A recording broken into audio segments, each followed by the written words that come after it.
Hey guys, in this video I'm going to show you how to reply to a specific message on Instagram. So let's get started.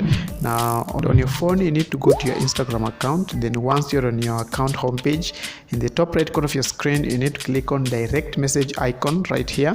Then your messages or your chats will open up. Now the next thing you need to do is to open chat that you want to reply. So I'll just open from this account right here.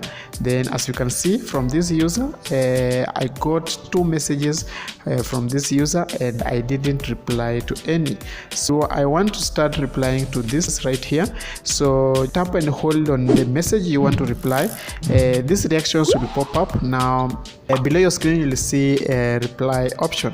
Now you need to tap on reply. Then once you are done, just go ahead and type in your reply and then tap on send icon, and that specific reply and your reply will be sent to that specific message or chat you selected. So guys, that's how you can reply to a specific message on Instagram. So thank you so much for watching. If you found this video useful, please don't forget to leave a like, subscribe if you're new, and I'll see you in the next video. Bye bye.